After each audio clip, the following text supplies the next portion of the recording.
Long ago, in a land where the wind carried the voices of the trees and rivers sang songs older than memory, there lived a silence between the leaves that only the wise could hear.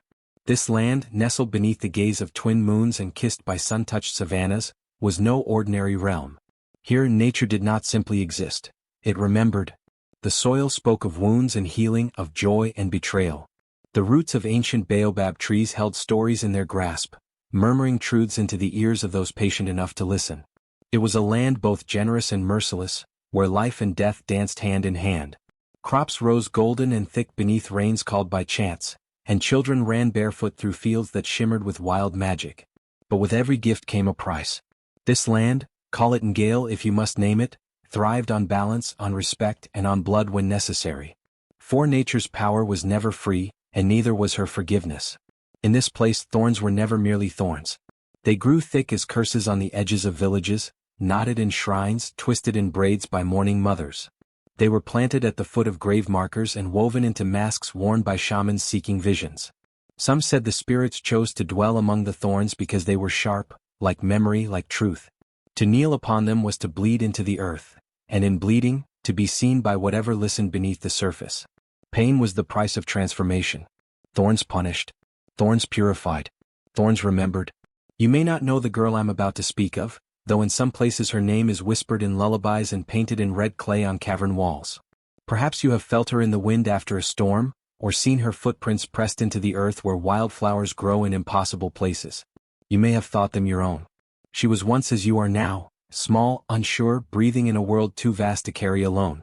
But they made her kneel. On thorns. 4 days. And still she did not break. There are those who say she should have died. That no one could endure such a sentence without their spirit unraveling into smoke. But the thorns, in time, began to do something they had never done before. They bloomed. But I get ahead of myself. This is no tale for those who seek quick answers or clean lines. It is a story etched in petals and scars, in soil and blood. If you have ever been cast out for your difference, ever been silenced for your song, ever been asked to suffer for the comfort of others, then listen closely. The thorns remember her still. And now they bloom only for her. Let us begin. Job lay cradled in the curve of 3 red hills, where the wind dragged its feet through the dust as if reluctant to leave. It was a village carved out of time, where generations passed like water slipping through calloused fingers and the same rituals repeated like echoes in a canyon. The people of Job believed in rhythm, in the cycle of planting and harvest, in sunrise offerings and twilight prayers, in the unseen dance between earth and spirit. They believed that any crack in tradition could open a doorway, and from that doorway, darkness could return. Clay huts, sun-baked and low, huddled in clusters like secrets too afraid to stand alone. Smoke from cooking fires curled up into the afternoon air, blending with the dust that seemed to rise from the ground of its own accord. The villagers walked slowly, deliberately, as though their steps were measured by something more ancient than time. Elders sat beneath trees whose bark had been inscribed with prayer symbols, watching with eyes that had long since stopped blinking at miracles or misfortune. In a village like Job, where everything had its place and every person their role, difference was not welcomed.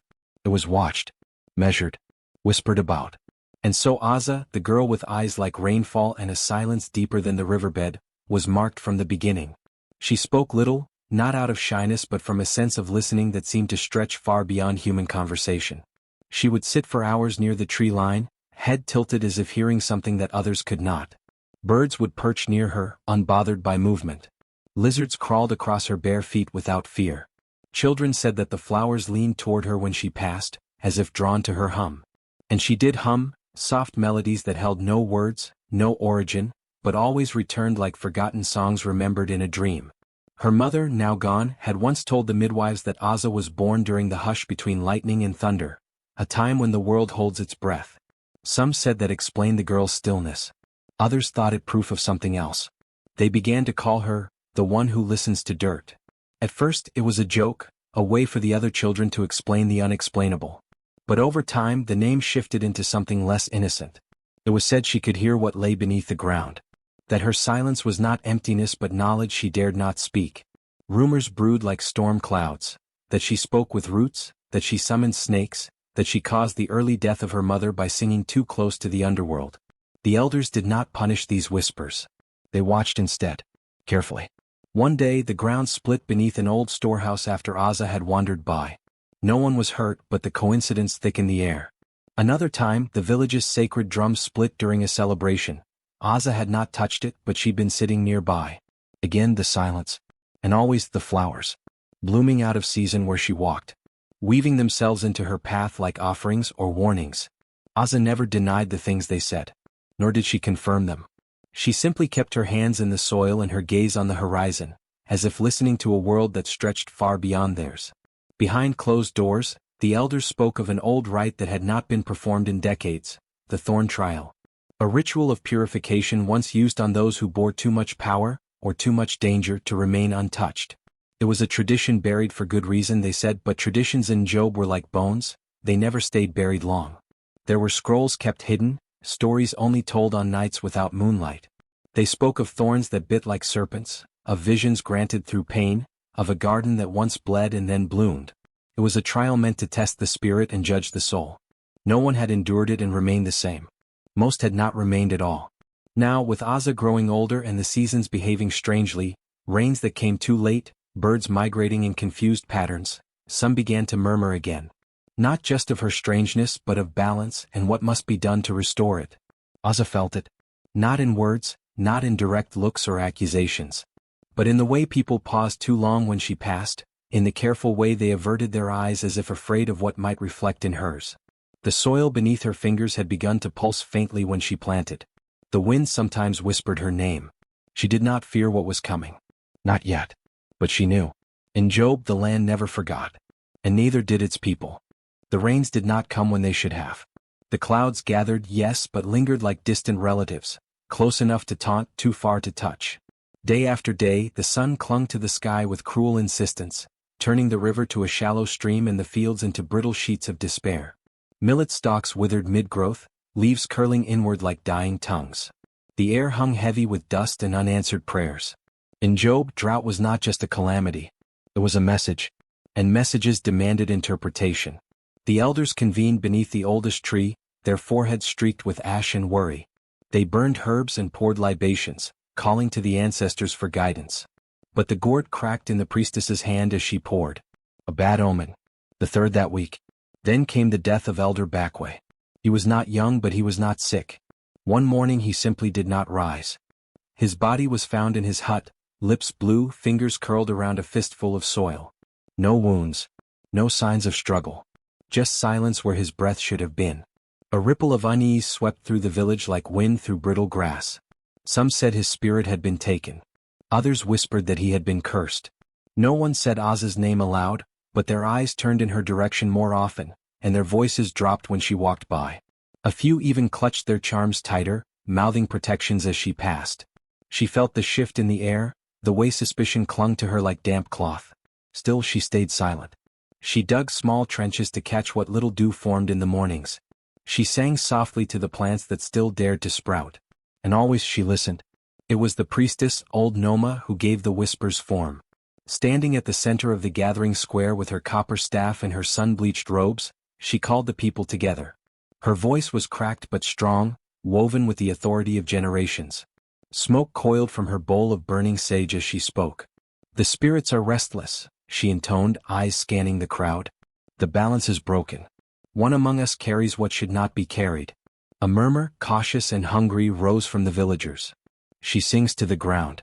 Flowers bloom where death should reign. Crops bend to her hands, but now the fields starve. Her presence has shifted the order. They did not need her to say the name. Ozza stood at the edge of the crowd, barefoot as always, dust clinging to her skin like a second layer. She did not flinch. She did not cry. Her hands were folded in front of her, fingers still dirt-stained from tending the dry garden behind her home. The silence around her was deep and sharp. She must be cleansed, Noma declared, striking her staff against the earth. For the good of all. For the return of rain. Let her undergo the thorn trial. Gasps scattered like leaves on the wind. It was a sentence not spoken in a generation. Most believed it a legend. A cautionary tale. But legends in Job had a way of rising from the dust when needed. A council was called that night, 5 elders and priestess Noma at the head. No one asked Ozza to speak. No one asked what she had seen or felt. They spoke over her, around her, as though she were not present, but a force to be named and dealt with. Her aunt, her only remaining kin, bowed her head in silence, offering no defense. The decision came quickly. At dawn, she would be taken to the outer ring of the forest, where the spirit thorns grew wild. There she would kneel. For how long, the spirits would decide. If she was innocent, the thorns would release her. If not, they would take what was owed. That night, the village was quiet. Even the insects seemed to hush their songs.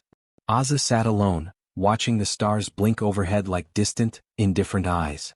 The ground beneath her pulsed faintly, not with pain but with recognition. As if the earth knew what was coming. She did not run. She did not beg. When the sun rose red over the horizon, Azza stood and walked toward the place where the thorns grew. Alone except for the wind.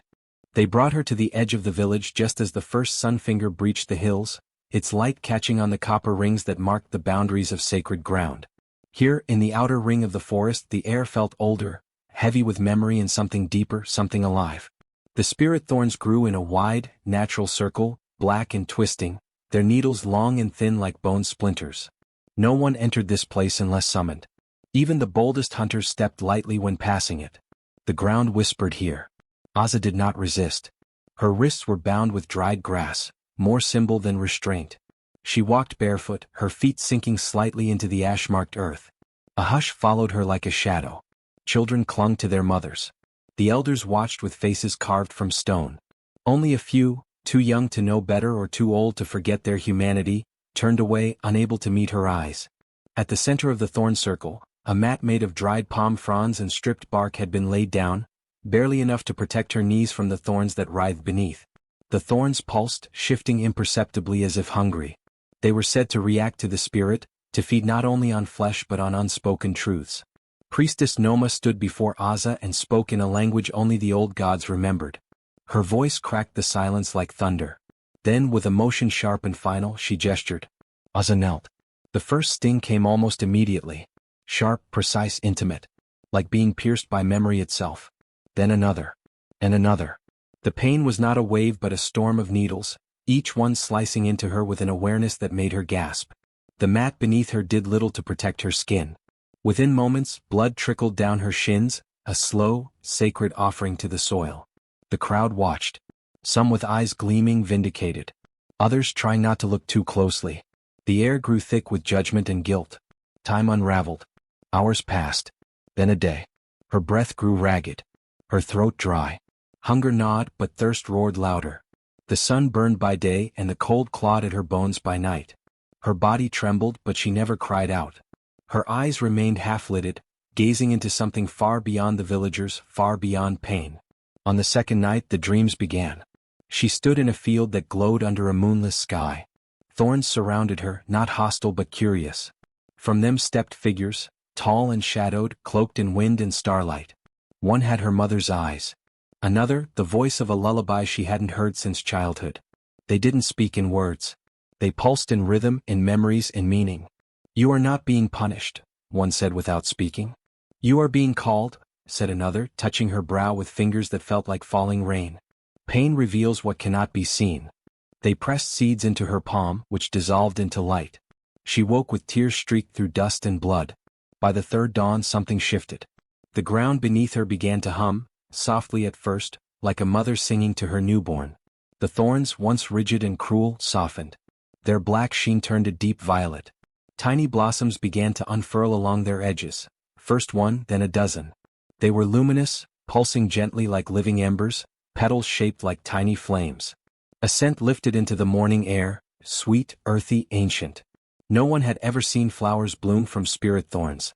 Gasps echoed from the gathering crowd. A child wept and clung to his mother's skirts. Then Azza rose.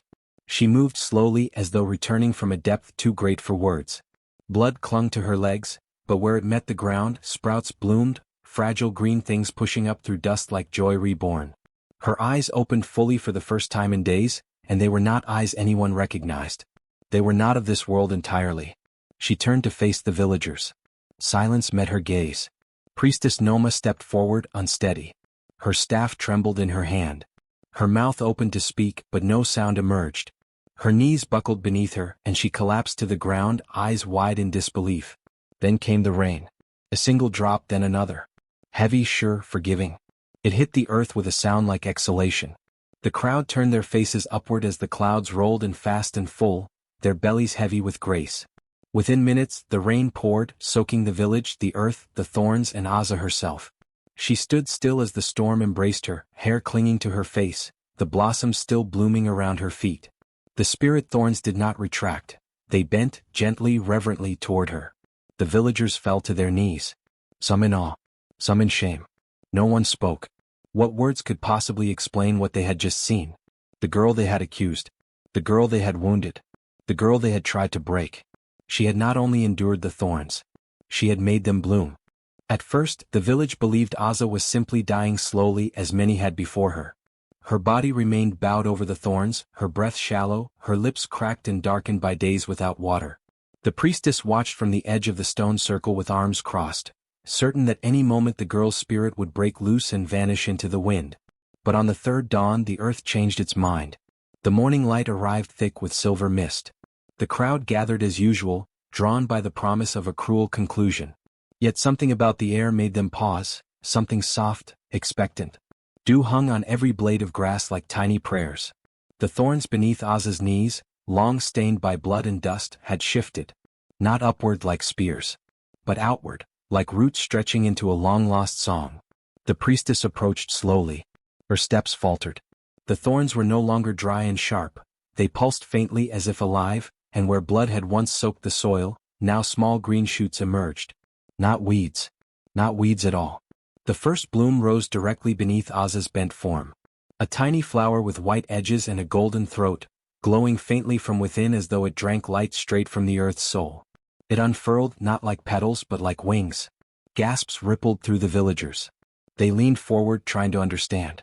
More blossoms came, soft and luminous, pink and gold and indigo, rising among the thorns like stars awakening in twilight.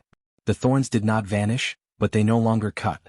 Instead, they held the flowers like guardians cradling fragile truths. Then Aza moved. Slowly, tremblingly, she pushed herself upright. Her face was pale and glistening with sweat, her arms streaked with dried blood and soil, her knees bruised and marked, but her eyes shone. Not from pain. From knowing. She stood. Not a soul dared move. Even the birds above had fallen still, perched like carved tokens on the trees. Beneath her, the entire bed of thorns had transformed, its cruel edges softened by tendrils of green and bloom, its base ringed with new grass that hadn't existed days before. The circle that had once held only judgment now pulsed with quiet, impossible life. The priestess stumbled backward. Aza's breath was steady now. She looked down at the garden born of agony and opened her hands. Her fingers were bleeding still, but even in the blood, seeds shimmered. She raised her palms and whispered a word no one heard, and the wind answered. Leaves rustled. The ground shook faintly. And from somewhere in the distance came a long, low rumble like laughter underground. Then the sky cracked open. Rain fell, not like a storm but like a blessing. Soft at first, then deeper. Not wild, not wrathful.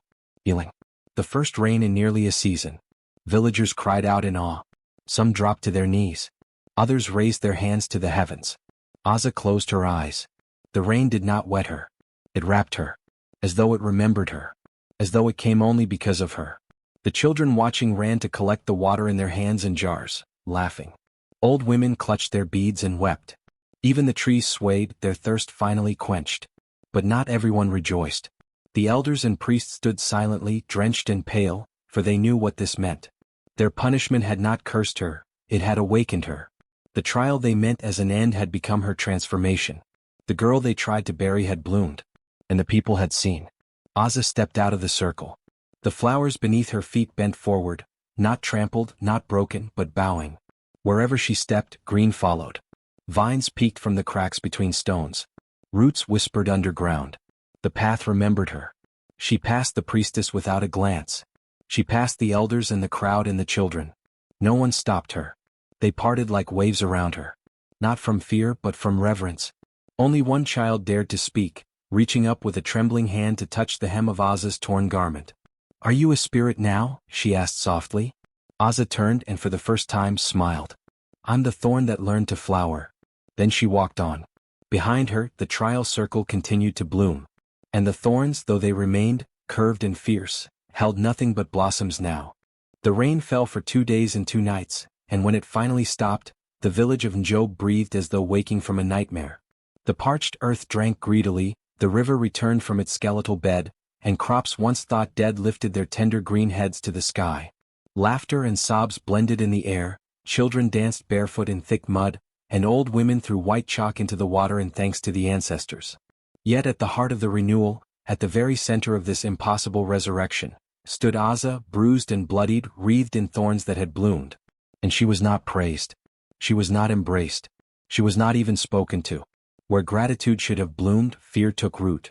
The elders gathered beneath the sacred fig tree, their backs to the forest and their voices hushed with urgency. Priestess Noma, her hands still shaking from the vision that overtook her at the moment Azza rose from the thorns, spoke of power that was neither godly nor human. There are things, she said, that should not dwell in the shape of a girl. The others murmured in agreement. They repeated it to themselves like a chant. She should not have survived. She should not have thrived. The trial was not meant to be endured. It was meant to purify or end. But she had not been purified, she had changed it. She had turned pain into petals. She had rewritten something ancient, and that unsettled the bones of tradition. They debated quietly, careful not to let their voices carry beyond the roots of the tree. One elder proposed declaring her a spirit and building a shrine where she could be worshipped from a safe distance. Another feared the precedent that would set. If she was celebrated, what would stop others from claiming the same power? They spoke of balance, of old laws, of the need for safety and order. But beneath all their logic lay a simpler truth: they were afraid. When the decision was made, it came cloaked in ceremonial language. Azza was not to be punished, they insisted. She was not to be harmed. But neither could she remain. Her presence disturbed the soil, unsettled the people, threatened the fragile wall that kept the ordinary from crumbling beneath the weight of the extraordinary. She was to leave the village before the next moon rose. She was not to look back. The message was delivered by a boy, his voice trembling as he stood before her small hut. Azza listened without expression, her hands still dirt-streaked, her hair tangled with leaves. She asked no questions. She gave no protest. She simply nodded. She gathered nothing. There was nothing to gather. She left behind her clay bowl, her patched mat, her only shawl. The flowers blooming from the threshold of her home swayed as she stepped over them. No one came to see her off. No elders. No children. No aunt. No priestess. She began walking as the sun crept high, her footsteps soft, her shoulders square. The wounds on her knees were still raw, but she walked without limping. The pain was part of her now, no longer something to hide from. As she moved, the ground responded. Small buds pushed up in her wake. Grass thickened where her soles touched earth. Even the dust that clung to the path seemed to quiet beneath her passage. She crossed the boundary stones without hesitation, her shadow stretching long behind her. Past the millet fields. Past the ancestral shrines and goat pens.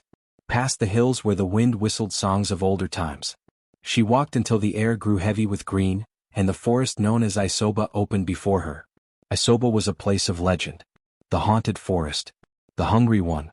Elders said spirits wandered there, ancient and restless. It was where lost things disappeared for good. Hunters who entered seldom returned, and those who did came back with eyes too wide and words that never quite found their shape. But Azza did not hesitate. She entered Isoba as though returning home. The forest received her. Vines moved aside. Trees bowed ever so slightly, their leaves whispering in tones that did not frighten. The air was thick but not hostile. Azza breathed it in and felt the ache in her bones ease, if only slightly. The thorns that had opened on her knees glowed faintly, pulsing like embers just beneath the skin. Deep within the forest, where light slipped in through cracks in the green canopy, she found a grove. It was ringed by trees older than the village itself, their trunks wide and scarred with time. At the center stood a stone basin filled with spring water so clear it shimmered like crystal. Birds watched from high branches, unafraid. She knelt beside the spring, dipped her fingers into the water, and washed the blood from her legs. The water pinked, then cleared as though it too wished to heal. She drank deeply. Sweetness filled her chest. She lay in the moss and fell into sleep, her breath slow, her dreams soft. In her dreams they came again, the ancestors.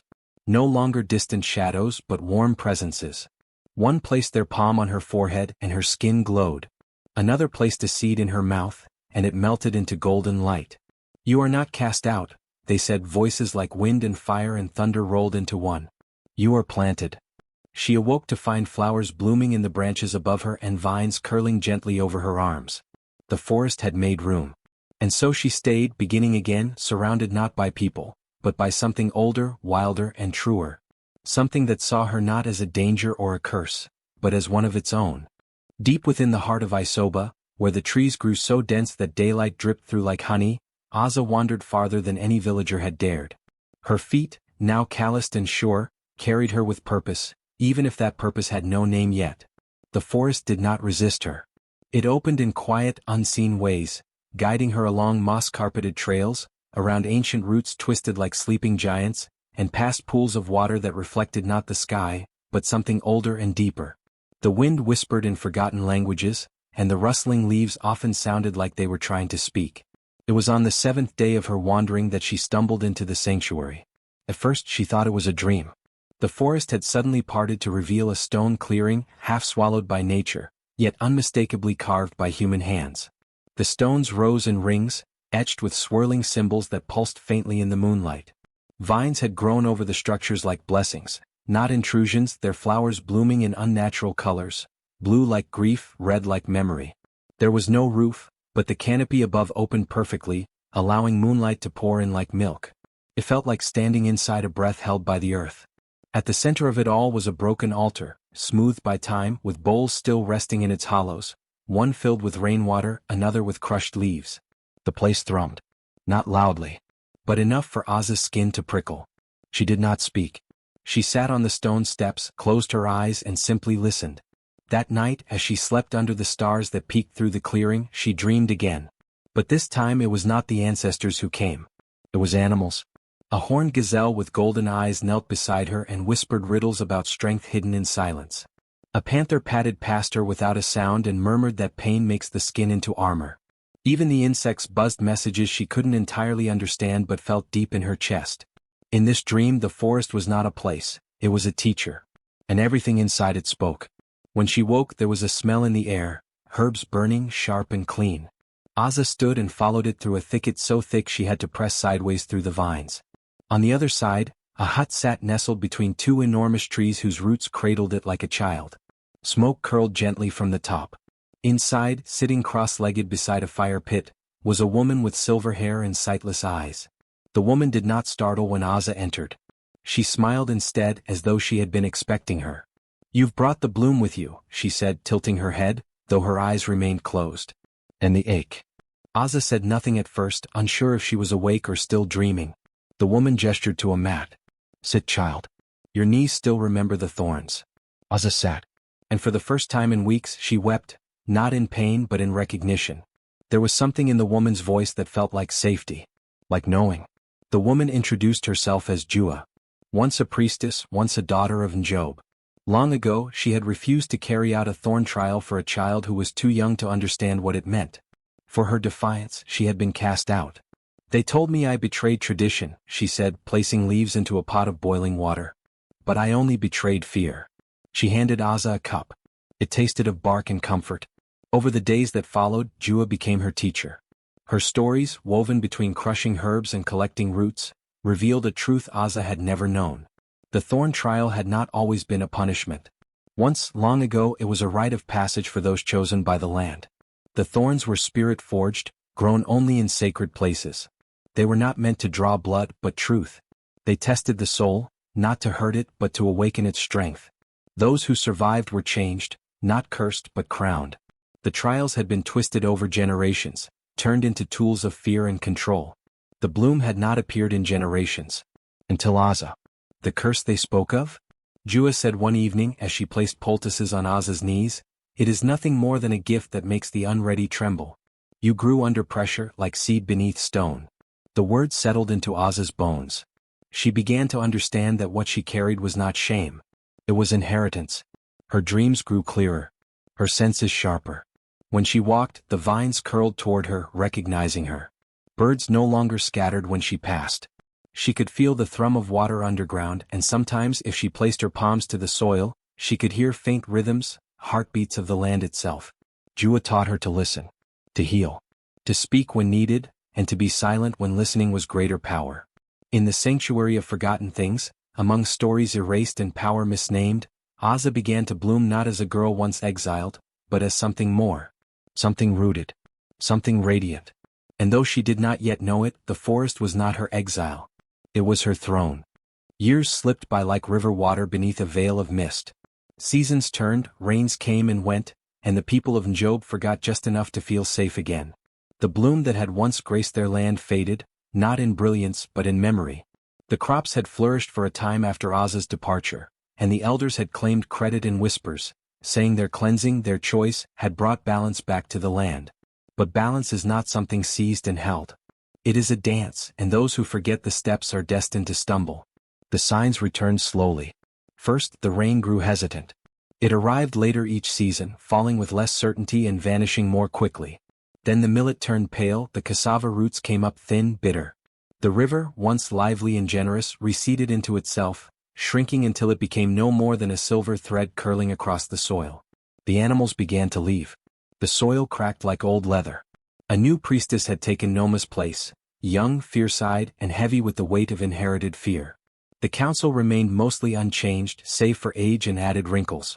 The village children listened with wide eyes as stories of the Thorn trial returned, whispered at night like ghost tales.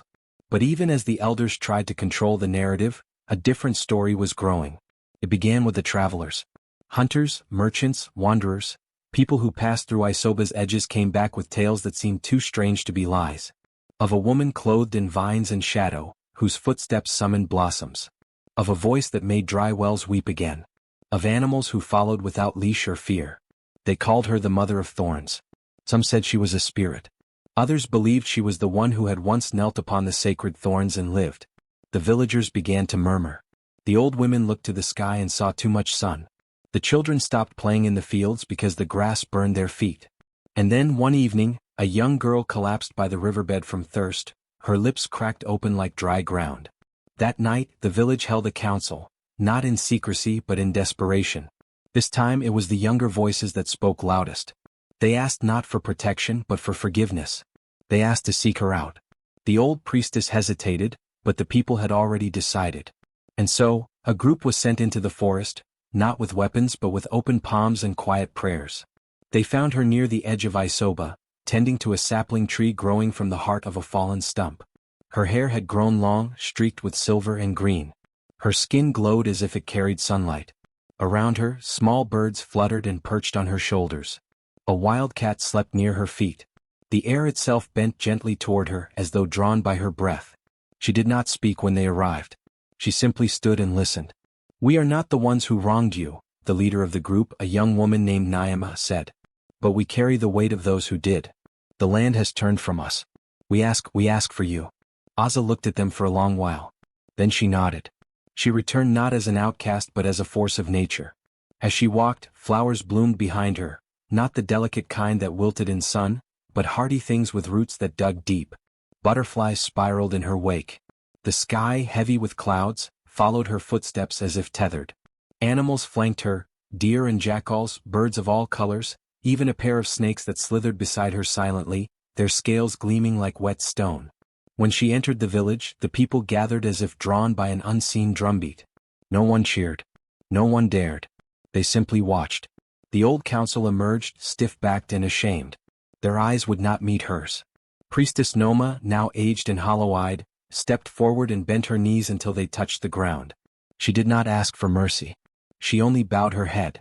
Aza said nothing at first. Instead, she knelt beside the dry roots of the oldest tree in the square, the same under which her sentence had once been spoken. She placed her palms on the soil. The earth shivered. From the cracked dust, a vine sprang up, curling gently toward the sky. A moment later, another. Then a bloom, white, wide, pulsing faintly with light. The people gasped. And then came the rain. Soft at first, then steady. Not a storm but a cleansing. It washed over them without violence, soaking their skin, sinking into the soil. Children danced again. Elders wept. When Aza rose, her voice was quiet but firm. "I was not sent to the thorns to be broken," she said, her gaze sweeping the crowd. "I was sent to grow." She turned to the elders. "You fed fear and called it protection. You made pain into punishment. That ends today." No one spoke. Not even Noma. Aza continued. "The thorn trial was never meant to condemn. It was a door. You slammed it shut and forgot what lived beyond it. She looked toward the children now watching her with wide, luminous eyes. From this day forward there will be no more trials of pain. No more kneeling in thorns. Only the learning of growth. Of balance. Of listening. She stayed for weeks. She walked the fields with the farmers, whispering songs to the seedlings. She taught the young ones how to touch the earth gently, how to feel the breath of roots and the language of water. She passed her hands over wounds, not to heal them with magic, but to teach the body how to listen again. She rebuilt the altar outside the village, but not to the old gods. To the earth. To change. To truth. She did not seek vengeance. She offered restoration. And in doing so she became more than legend. She became the soil beneath their feet.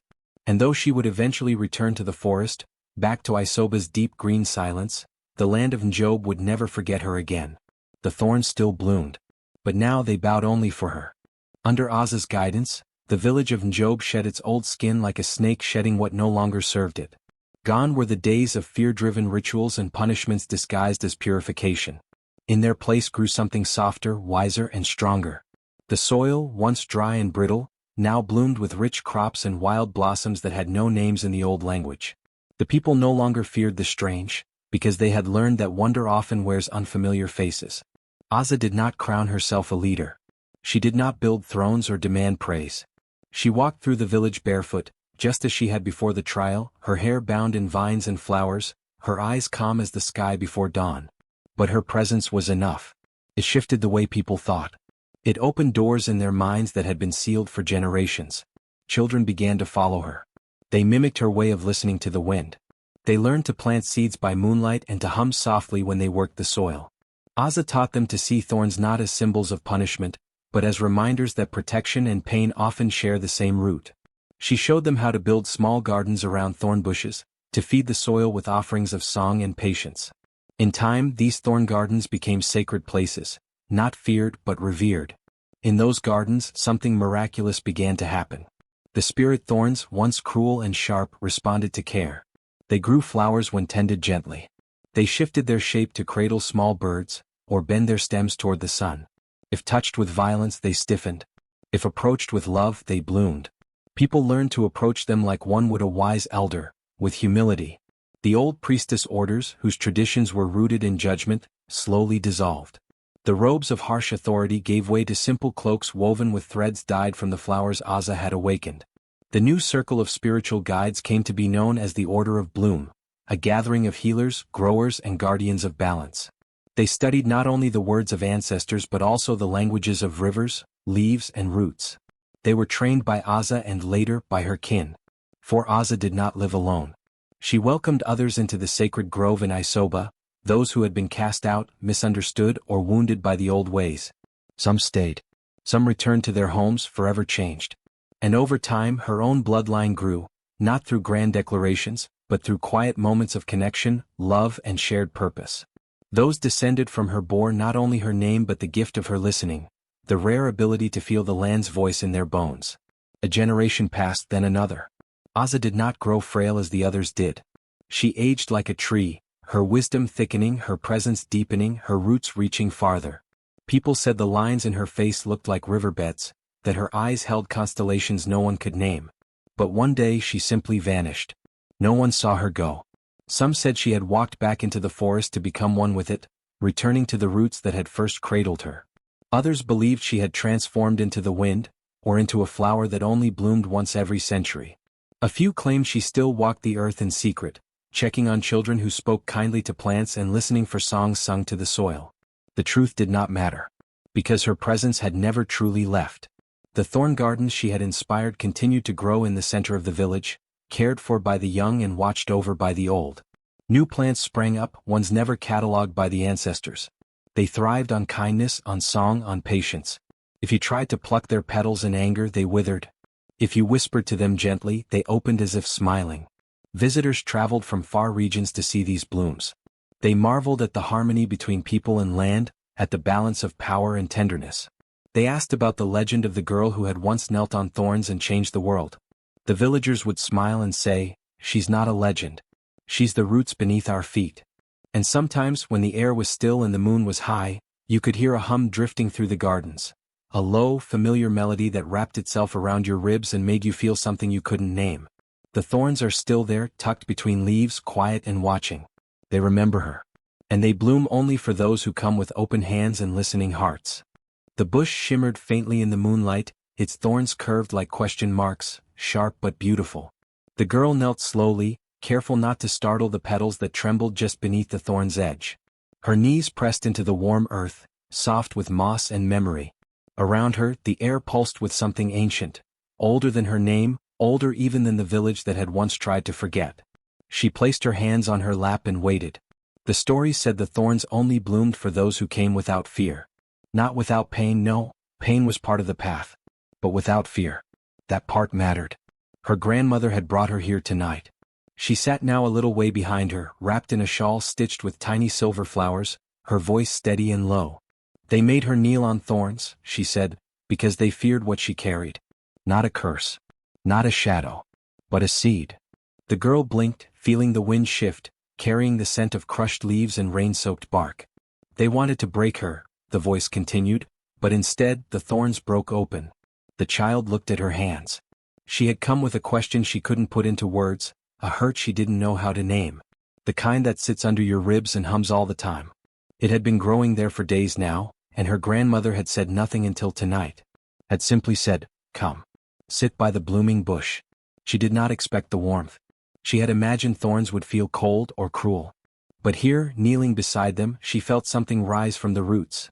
An energy, or maybe just a hum in the soil that matched the beat of her heart. Her breath caught. The thorns glowed softly now, like fireflies wrapped around a stem. One began to unfurl. She gasped, not in fear but awe. A bloom emerged, violet at the edges, white at the center, pulsing like a small heartbeat. Then another. And another. Her hands, still and open in her lap, caught the light of them and the warmth.